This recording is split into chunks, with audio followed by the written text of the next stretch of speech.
Vous écoutez Monsieur Imo, le podcast belge qui répond à toutes vos questions concernant l'immobilier. Bienvenue dans Monsieur Imo, le podcast où l'immobilier devient accessible, inspirant et instructif. Aujourd'hui, nous allons explorer un métier passionnant, celui d'architecte d'intérieur. Pour cette émission, nous avons la chance d'accueillir une intervenante experte qui nous aidera à mieux comprendre ce métier sous toutes ses facettes.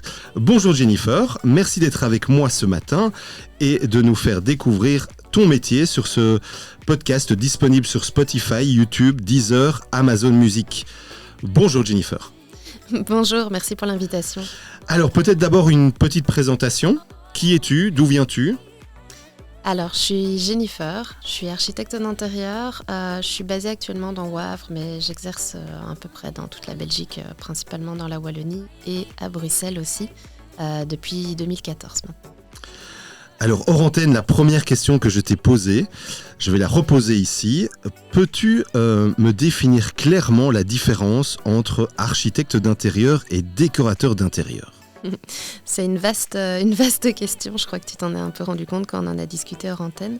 Et c'est une question qui revient très très souvent aussi et qui est assez floue, c'est vrai. Alors déjà, c'est deux très belles fonctions, je trouve qu'elles sont assez complémentaires l'une à l'autre, mais c'est souvent très flou et je pense que c'est dû en partie par le fait que le métier d'architecte d'intérieur n'est pas protégé et que donc n'importe qui peut s'accorder ce titre sans avoir forcément fait de formation ou même sans avoir les compétences requises. Je m'explique. Pour moi, et sans vouloir dénigrer évidemment la fonction de décorateur, qui est une magnifique fonction aussi, mais pour moi, un architecte d'intérieur est plutôt une personne qui va analyser la circulation, l'ergonomie de l'espace, essayer de l'optimiser, travailler aussi sur l'éclairage, la luminosité, le choix des matériaux. Et pour ça, du coup, aussi intervenir potentiellement sur des modifications de cloisons. Alors, cloisons non porteuses, comme je t'expliquais, parce que si on intervient sur des cloisons porteuses, on se fait bien sûr toujours accompagner d'un architecte ou d'un ingénieur en stabilité. Et donc, par rapport à ça, pour moi, le décorateur est plutôt la personne qui va intervenir sur l'espace tel qu'il est pour l'embellir en proposant à ce moment-là des choix de couleurs, de mobilier, d'accessoires qui vont pouvoir vraiment mettre en valeur l'espace. Maintenant, voilà, il se fait que vu qu'il n'y a pas de règles claires, on trouve des deux côtés. C'est-à-dire qu'on trouve parfois des personnes qui sont plutôt avec des compétences d'architecte d'intérieur qui se disent décorateurs et vice-versa. Donc le conseil que je donnerais, c'est quand on cherche un architecte d'intérieur ou un décorateur, de plutôt regarder les services que la personne propose, ce qu'elle a déjà réalisé comme chantier précédent, comme réalisation précédente, et potentiellement aussi ses formations, ses compétences, pour pouvoir être sûr de choisir la personne qui s'accorde à ce qu'on recherche. Revenons quelques années en arrière. Qu'est-ce qui t'a donné envie de devenir architecte d'intérieur ? Alors, je pense que c'est inconsciemment quelque chose qui a commencé très jeune. Moi, j'ai commencé à exprimer cette envie-là de manière assez jeune malgré tout, parce que je pense que je devais avoir à peu près 14 ans. Mais je pense que ça doit remonter à mon enfance malgré tout, parce que j'ai eu des parents qui se sont séparés quand j'étais très jeune, et donc j'ai vécu énormément de déménagements de part et d'autre. Et c'est vrai que surtout du côté de ma maman, elle mettait un point d'honneur avant de rentrer dans chaque maison, on faisait vraiment tous les aménagements nécessaires. Donc ça allait par refaire les papiers peints, les peintures, on a poncé des planchers, des escaliers, fait des rideaux, etc. Donc c'était vraiment tout l'aménagement pour que l'endroit dans lequel on allait emménager corresponde vraiment à nos envies, nos besoins, qu'on s'y sente bien. Et je crois que c'est ça qui a fait que j'ai vraiment réalisé l'importance en fait d'avoir un intérieur qui est vraiment adapté à nos envies, à nos besoins, à notre manière de vivre, et que c'était vraiment primordial d'avoir un intérieur dans lequel on se sente bien. Et donc à mon avis c'est de là que doit venir cette envie. D'ailleurs j'ai retrouvé bien plus tard en faisant des cartons et en triant des affaires d'enfance que je faisais même des plans d'aménagement de mes chambres. Alors absolument pas à échelle, c'était assez catastrophique, mais c'était super drôle à voir qu'en fait voilà, avant de déménager je dessinais la pièce que j'imaginais être ma chambre et je déterminais l'emplacement de chaque meuble à l'intérieur. Donc je crois que ça vient de là. Tu étais donc prête à devenir architecte d'intérieur. Tu as suivi des études classiques. Ça s'est passé comment ? Au niveau de mes études, j'ai hésité assez longtemps sur l'endroit où j'allais les concrétiser. La région a été plus facile à choisir parce que je voulais quelque chose qui ne soit pas trop éloigné de mon domicile. Donc je me suis concentrée sur Bruxelles. Et là, j'ai visité les différentes écoles qui proposaient ces études-là. Et finalement, j'ai un peu fonctionné au coup de cœur. Et donc, j'ai fait mes études à Saint-Luc. Y a-t-il des qualités, des compétences spécifiques que tu dois développer durant ces études que tu n'avais pas spécialement au départ ? Je pense que le fait d'être assez déterminé pour pouvoir présenter son projet, croire en soi.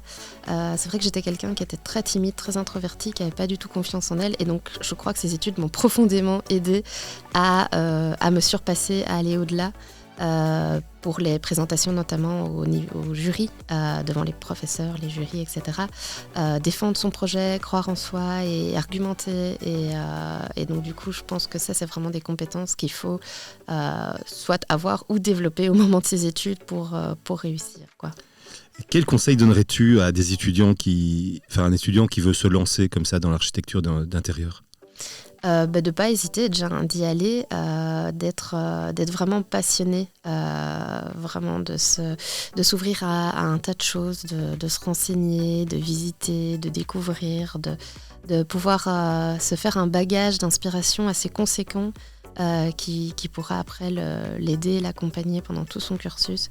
Je pense qu'il faut vraiment nourrir sa créativité et pas se limiter uniquement à l'architecture ou l'architecture d'intérieur, mais vraiment de manière générale, essayer de s'abreuver vraiment de tout ce qu'on peut pour avoir une grande base de données qui puisse nous inspirer pour les études et pour après aussi. Il y a des stages qui sont prévus dans ce cursus scolaire ? Alors, quand j'y étais, il n'y en avait malheureusement pas, ce que j'ai beaucoup regretté. Mais je sais que ça a changé depuis. Je sais que maintenant, il y en a et je trouve que c'est primordial et que c'est une excellente chose. Parce que clairement, passer de la théorie à la pratique, c'est un monde de différence. Et donc, je trouve que c'est une excellente chose qu'ils aient rétabli ça. Ok, parlons maintenant du présent. Quelle est ta journée type d'architecte d'intérieur ? Ce que j'adore, c'est qu'en fait, les journées types, il n'y en a pas vraiment une. Elles sont très variées. Ça peut commencer par un rendez-vous avec un client, puis enchaîner sur le travail sur ordinateur pour réaliser des plans, puis aller sur un chantier et visiter un avancement d'aménagement, puis revenir et faire des recherches pour un futur projet. Voilà, c'est très varié, ça dépend un peu de ce qu'il y a comme projet en cours. Et du coup, voilà, il n'y a pas vraiment de monotonie dans ce métier et c'est ça que j'aime aussi. Ok, justement, en parlant des projets, comment trouves-tu les projets ? Est-ce que tu as une prospection à faire ? Est-ce que tu présentes est-ce que les personnes te découvrent avec ton site internet, avec d'autres choses ? Explique-moi. Je pense que la première publicité que j'ai, c'est celle sur laquelle j'ai le moins d'emprise, c'est le bouche à oreille. Je crois que c'est une des premières choses par lesquelles les clients et les projets du coup arrivent à moi. La deuxième, je pense que c'est les recherches sur Internet. Souvent, les clients me disent souvent, je cherche quelqu'un. Ce qui est chouette, c'est qu'ils ont de plus en plus l'envie et conscience de vouloir faire intervenir des personnes qui soient plus proches de leur localité. Et donc, je crois que les gens cherchent beaucoup au niveau local pour avoir des artisans et des spécialistes par rapport à ce qu'ils ont besoin. Et une créativité aussi, parfois, qu'ils n'ont pas eux. Oui, ça évidemment, c'est souvent une des raisons pour laquelle ils font appel à mes services. Soit parce qu'ils n'ont pas cette créativité, ou soit parce qu'ils ont plein d'idées, mais trop d'idées qui ne cohabitent pas les unes avec les autres et qui rendent la chose très éclectique et dans laquelle ils n'arrivent pas à faire de tri. Alors, combien de temps en moyenne faut-il pour mener à bien un projet ? J'imagine que tu as des petits projets et des plus gros. Oui, tout à fait. Donc, c'est très variable aussi. On peut avoir, en fonction des projets, quelque chose de beaucoup plus court qui peut s'étaler sur quelques semaines. Et puis après, il y en a d'autres qui peuvent être beaucoup plus conséquents et qui peuvent s'étaler sur des 4, 5, 6 mois. Enfin voilà, ça dépend vraiment de la taille des pièces, du nombre de pièces aussi, parce que parfois des personnes vont faire appel vraiment pour une pièce problématique sur laquelle ils coincent et ils vont faire appel vraiment pour cette pièce spécifiquement. D'autres vont faire appel pour tout un rez-de-chaussée ou carrément toute une habitation. Quel est justement un petit projet qui met que 1 ou 2 semaines pour s'en rendre compte? Alors, ça va être un projet, si c'est si court, ça va être un projet d'une pièce qui n'est pas très grande en termes de superficie, qui ne demande pas trop de technique, parce que dès qu'on arrive sur des pièces techniques comme la cuisine, la salle de bain, on est tout de suite sur des délais plus conséquents. Et ça va être des aménagements et des pièces qui ne demandent pas non plus l'intervention d'artisans, parce que dès qu'on part sur des créations de mobilier sur mesure, que ce soit avec des ferronniers, des menuisiers, etc., les délais se rallongent aussi. Donc à ce moment-là, si on a une petite pièce où il n'y a pas ce genre d'intervention, on peut se dire qu'elle est faisable en 2-3 semaines. Ça, c'est dans la théorie. Voilà. Et ça dépend aussi le type d'aménagement et de rénovation, évidemment. Si on a une base de pièces qui est tout à fait correcte, qu'il ne faut pas casser, refaire le sol, ou c'est juste des interventions plus mineures, voilà. Maintenant, si on commence à se dire on doit casser le sol, puis potentiellement refaire la chape en dessous, et puis démolir une cloison, et puis là, on a les délais évidemment qui s'allongent. Donc c'est tous ces critères et ces éléments-là qui vont déterminer la durée du chantier. Ok, alors le délai il est prévu pour quelques semaines et puis il y a des imprévus. Comment est-ce que tu les gères, ces imprévus? Moi, je pars du principe qu'il y a toujours des imprévus. Alors, ils ne sont pas toujours énormes, ils ne sont pas toujours graves, heureusement, mais je pars du principe qu'il y en a toujours et j'essaye toujours de sensibiliser les clients à se prémunir, à se dire, voilà, dans le meilleur des cas, si après il n'y a pas d'imprévu, c'est une excellente surprise. Mais je préfère dire aux personnes, voilà, il y a toujours des inconnus. Quand on démolit une cloison, un sol, on ne sait pas toujours voir sur quoi on va tomber. Voilà, on ne sait pas toujours voir ce qu'il y a en dessous et comment ça va être et dans quel état ça va être et ce que ça va demander du coup comme intervention. Donc voilà, donc ce genre d'inconnu-là, c'est quelque chose qui arrive assez souvent, surtout quand on intervient sur des vieilles maisons, donc on n'est pas l'historique. Voilà, il y a forcément des surprises. On démolit une cloison, on découvre des choses derrière, voilà. Et alors là, du coup, voilà, il faut essayer de prévoir toujours une solution bis, mais parfois il y a des choses auxquelles on n'avait pas du tout pensé, et donc il faut, à ce moment-là, il faut improviser, il faut sur le moment même, voilà, réfléchir, trouver des solutions. Donc ça demande de beaucoup, voilà, pas mal de jugeote et essayer de trouver des solutions rapidement aussi, sur le moment même, quoi. Parce que voilà, on ne sait pas toujours prévoir tout ça. D'accord. Alors, tu arrives chez un nouveau client, tu découvres la maison. Comment trouves-tu l'inspiration pour tes projets ? Ça va être souvent guidé parfois par le lieu en lui-même, parfois rien que de voir l'endroit parfois peut être très inspirant. Et puis parfois ça va être les occupants aussi qui vont m'inspirer par leur histoire, par leurs besoins, par leur style de vie, et parfois c'est un mélange de tout ça, et c'est ce que j'essaye de faire en général, c'est que j'essaye de faire en sorte de respecter le lieu, mais d'y inclure aussi l'identité des occupants et de faire en sorte que du coup on ait une bonne cohabitation entre l'identité du bâtiment en tant que tel et y inclure l'identité des occupants, faire en sorte d'obtenir quelque chose de cohérent et d'ergonomique et de fluide à la fin. D'accord, mais tu dois également avoir la créativité en rapport avec les contraintes techniques et budgétaires. Oui. Ça, c'est le nerf de la guerre. Il faut toujours essayer de réussir à obtenir le résultat souhaité en s'accordant aux contraintes qu'il y a et au budget du client. Donc, il faut ruser, il faut trouver des solutions, avoir plusieurs propositions, les proposer aux clients. Et moi, j'aime bien être assez transparente et leur dire, voilà, je peux obtenir ce type de résultat-là avec ce type de matériaux. Mais on arrive dans ce budget-là. Maintenant, l'autre solution, c'est de vous proposer ceci. Et comme ça, ils choisissent en âme et conscience. Ils savent les différentes solutions qu'il y a, les différents budgets qu'il y a, en fonction des différentes contraintes. Et j'aime bien en général travailler vraiment en grande transparence avec les clients. Ça fait 10 ans, cette année, je crois que tu es architecte d'intérieur.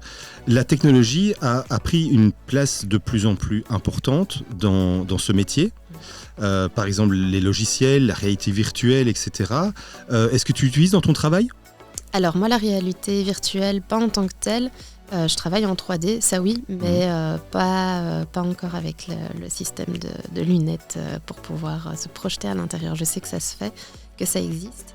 Mais voilà, c'est un budget assez conséquent aussi. Donc pour l'instant, je trouve que la visualisation en 3D, le fait de pouvoir montrer un intérieur en photo ou en vidéo, suffit déjà pour que les clients puissent se projeter à l'intérieur. Donc, ou même les plans en 2D, ça dépend de la manière dont on les fait, mais essayer de les faire de manière très lisible pour les clients, ça fonctionne aussi. Ça dépend vraiment des besoins. Si je tombe sur des clients qui ont vraiment énormément de difficultés à se projeter, à visualiser dans l'espace, alors là, inévitablement, je passe sur de la 3D, ou si c'est juste la demande du client aussi. Est-ce que tu as une signature, un style particulier qui est recherché par tes clients ? Alors, moi, j'aime particulièrement faire les mélanges au niveau des matières brutes et même parfois au niveau de différents styles et trouver un chouette équilibre dans tout ça. Donc, j'aime bien utiliser, mélanger du bois avec de la pierre ou du béton, avec du métal. Et alors, au niveau des styles aussi, avoir des choses plus contemporaines, des choses plus vintage, au niveau parfois des matériaux ou même des mobiliers. Voilà, j'aime bien créer un équilibre comme ça donne vraiment une identité forte en général, mais bien sûr, je m'adapte toujours aux demandes aussi des clients. Donc si le client souhaite un intérieur 100% contemporain, bien sûr, je respecte ça et je me dirige vers ça. Ok, tu parlais du vintage. Accordes-tu une importance particulière à l'écologie et à l'éco-responsabilité dans tes créations ? Oui, c'est quelque chose qui est de plus en plus, je pense, important et qu'il va falloir de plus en plus mettre en avant. Maintenant, encore une fois, je m'accorde aussi aux besoins et à ce que le client souhaite. Si le client ne veut pas refaire de réemploi de certains matériaux, de certains mobiliers, évidemment que je ne vais pas le forcer, mais c'est quelque chose à quoi je suis assez sensible, et donc évidemment que si un client partage la même sensibilité que moi, mais alors c'est quelque chose qu'on va complètement mettre en avant dans le projet, ça c'est sûr. Et j'imagine que tu as une anecdote amusante ou mémorable avec un client sur un chantier ? Alors, amusant, je sais pas, mémorable très certainement. Je sais que le jour de l'annonce du lockdown qu'on a connu avec le Covid, on venait de pratiquement terminé la démolition complète d'un rez-de-chaussée d'une habitation d'un couple qui se retrouvait du coup à temporairement loger chez des amis et qui s'est du coup retrouvé confiné chez ses amis. Alors heureusement, on a pu continuer le chantier et le mener à bien, mais ça a demandé quand même pas mal de trouver pas mal d'astuces, étant donné que tous les magasins, les showrooms de mobilier, de matériaux, etc. Étaient complètement fermés, inaccessibles et au public et aux professionnels, parce que j'avais beau leur expliquer la situation, ils refusaient évidemment de me laisser l'accès. Donc il a fallu trouver des astuces pour pouvoir faire les choix de matériaux, de robinetterie, etc. Mais on y est parvenu, et je pense qu'au final, on a réussi à faire ça dans un délai par rapport à la situation qui était très très raisonnable. Et est-ce que ça t'est déjà arrivé le client, il est d'accord, il a vu les plans, puis tu commences les travaux, et là, il y a un désaccord. Comment est-ce que tu le gères ? Ou alors c'est jamais arrivé ? Alors un désaccord sur un plan ou sur un aménagement pour lequel il y avait eu un accord au préalable avec le client, non. Maintenant, des désaccords sur chantier ou même avec des corps de métier, ça arrive. Pas souvent, heureusement, mais ça arrive. Après, dans tous les cas, je pense qu'il faut toujours essayer d'éviter ça en dialoguant de manière très claire. Moi, je mets un gros point d'honneur à essayer de toujours vraiment bien transmettre toutes les informations aux différentes entreprises, aux différents professionnels, essayer de leur faire des plans vraiment super clairs, super lisibles, passer régulièrement sur chantier, voir les avancements, pour éviter en fait d'arriver à ce type de situation. Et donc être là à chaque étape, leur demander évidemment d'être consultés à chaque interrogation sur l'avancement du chantier. Voilà. Mais si ça arrive, évidemment, il faut dialoguer, il faut essayer de trouver des solutions, potentiellement des compromis. Voilà, ça dépend du type de conflit, mais de manière générale, je trouve qu'il y a toujours moyen de trouver des accords, des solutions à l'amiable et de dialoguer. Le dialogue, je crois que c'est vraiment primordial. Alors, on va se projeter maintenant dans le futur. Je veux dire, imagine, dans 10 ans, tu reviens ici Oui. et tu me parles de l'avenir du métier, les différentes choses que tu as peut-être accomplies, que tu voulais faire,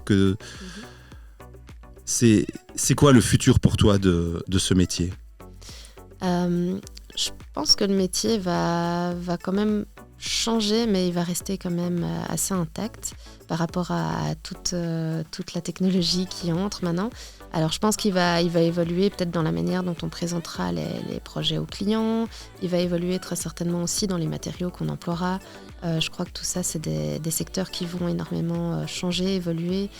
Déjà maintenant, on le voit, on doit de plus en plus mettre l'accent sur le fait d'isoler les logements, d'améliorer, parce qu'on a quand même des bâtiments qui prennent énormément en âge et qui ne sont pas du tout optimisés par rapport aux normes d'aujourd'hui. Donc, du coup, je crois que tout ça, c'est des choses qui vont devenir de plus en plus importantes, évoluer de plus en plus, et tout ce qui concerne la déperdition énergétique ou le fait de concevoir de l'énergie avec des panneaux solaires, etc. Je crois que tout ça, c'est des secteurs qui vont évoluer et qui vont impacter le bâtiment et la manière dont on va le rénover. D'accord. Et toi, le chantier de tes rêves dans le futur, c'est quoi ? Alors, moi, de manière générale, j'adore les contacts humains, donc j'aime bien rester dans des projets à taille humaine, qui soient avec des particuliers ou avec des professionnels. Mais après, j'avoue que au moins une fois dans ma vie, j'aimerais bien faire un projet plus dans le cadre événementiel. En fait, un peu un projet no limite en termes de possibilités, de fantaisie, d'aménagement. Parce que voilà, c'est clair que dans des habitations, on fait des choses qui nous permettent de pouvoir vivre dedans quotidiennement.